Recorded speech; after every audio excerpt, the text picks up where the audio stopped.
Olá amigos, Fabiano Santos, Mortgage Broker brasileiro aqui na Austrália. E hoje, pessoal, vim aqui trazer um estudo de caso para vocês, né?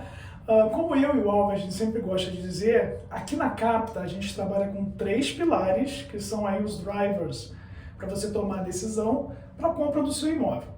O primeiro pilar, o borrowing capacity, a capacidade de endividamento do cliente, né, que vai ser o quanto que o cliente ganha, menos as despesas, e o banco vai fazer aí uma conta para ver qual vai ser o tamanho do mortgage que você pode pegar.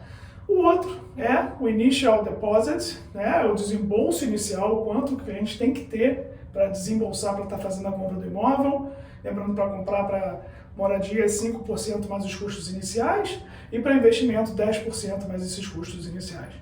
E a outra questão é a propriedade, né, a property itself. Então a gente tem que entender que propriedade é essa. É para moradia, é para investimento, é uma casa, é uma townhouse, ela está pronta, ela vai ficar pronta, é um terreno. Aonde está esse imóvel? Então tudo isso impacta, tá? E aí eu quero trazer exatamente um exemplo onde que a propriedade em si impactou na decisão do cliente e na estratégia que a gente usou para ir em frente. Vamos lá. O casal veio conversar comigo. Tá? A gente foi um casal com uma renda super boa, os dois trabalham bem, tinham dinheiro para funds to complete para 5 ou 10% do valor da propriedade, e nós fomos lá e pegamos um pre-approval com um dos bancos que a gente tem no nosso portfólio, e lá o cliente estava pré-aprovado para dar 5% de entrada e financiar os outros 95% easily. Tá? Eles tinham uma bela de uma renda, não tivemos problema nenhum.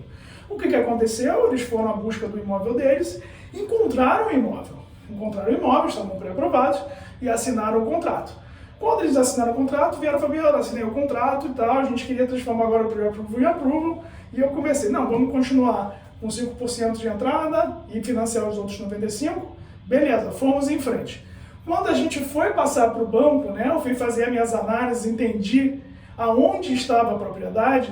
Para aquele banco específico, tá, o postcode da propriedade desses clientes era uma área de high risk.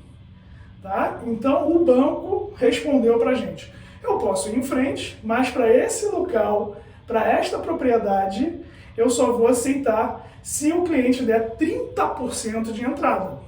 Opa, acendemos uma flag ali. A gente voltei para o cliente e falei, o banco está aceitando, vocês estão pré-aprovados com eles, mas para esta localidade, tá, só se a gente for com 30%. Os clientes, logicamente, não quiseram ir com nesse caminho, e aí que entra um pouco da beleza do trabalho do broker, né, que nós não somos só um banco, nós somos vários bancos, né, a gente trabalha com mais de 25 bancos aí, eu e o Alves, a gente é acreditado com todos, com a grande maioria de todos os bancos aí da Austrália. Então a gente foi conversando com os nossos BDMs, né, os nossos gerentes de conta em todos os bancos, e encontramos um outro banco sim, que analisou aquele postcode com um risco, mas um risco bem menor que aquele primeiro banco. E falou, eu faço, deixa o cliente dê 10% de entrada. Então a gente voltou para o cliente, olha, você está pré-aprovado com o banco A, mas o banco A só quer te dar, só vai em frente se você der 30%. Temos um outro banco B aqui, que vamos em frente com 10%. Podemos trocar o seu pre-approval e ir com esse banco, e fomos, transformamos, né? Tivemos aí o trabalho de mandar a papelada, toda a documentação, né? A troca de comunicação aí com o banco, e conseguimos o approval com esse outro banco, os clientes dando 10% de entrada, e os clientes hoje já estão com as chaves felizes da vida com a casa deles, tá, gente? Um recado que a gente tem que dar também é que pre-approval é pre-approval, não é um approval final. Tá? Então eles estavam pré-aprovados por um banco e agora eles acabaram indo com outro, que as políticas de crédito de cada banco são diferentes. Então, dos 3 pilares aí, eu trouxe um exemplo que a propriedade ela pode impactar, ok? Falando dos 3 pilares, a gente tem uma notícia legal para dar para vocês, né? Um dos pilares, o borrowing capacity. Então, a gente tem muitos clientes que são sole trader, né? Trabalham no seu ABN. Como normalmente os bancos analisam a renda do sole trader? Os bancos pegam os 2 últimos anos de tax return declarado. Pois é, então quem trabalha como sole trader precisa ter pelo menos 2 anos trabalhando no seu ABN. O que o banco faz? Pega os 2 últimos anos, somam e divide por 2 E essa seria a renda anual analisada para um sole trader que trabalha no seu IBM.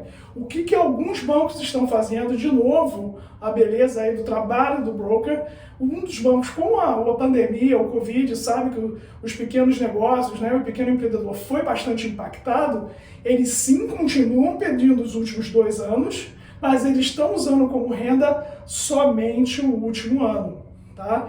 Então isso é uma grande oportunidade para quem está trabalhando no IBM, tá? Então que teve um ano mais difícil e agora que a gente está fazendo a declaração, né, do novo tax return desse ano fiscal que acabou de fechar aqui em junho de 2022, aí uma abertura para você entrar no mercado, que se você teve um ano melhor, declarou um imposto melhor esse ano, a gente tem sim que mostrar os dois, mas a gente pode trabalhar só com o último.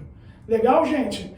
E um último recado que eu quero dar, vocês perceberam que eu estou num cenário um pouco mais descontraído, eu estou saindo de férias hoje, tá? Então eu quero falar para os meus clientes diretos aí para vocês não se preocuparem, o Alvo e a Rita já estão aí por dentro de todas as informações pertinentes aí aos nossos casos, e logicamente eu vou estar viajando, férias de broker é um pouco diferente, não vou estar com o meu telefone, mas aí logicamente com horários mais restritos de atendimento, de frente com algumas questões, mas o Alvo e a Rita aí estão aí para tocar os deals da Capta, fazer as reuniões e ir em frente com tudo que vocês precisarem.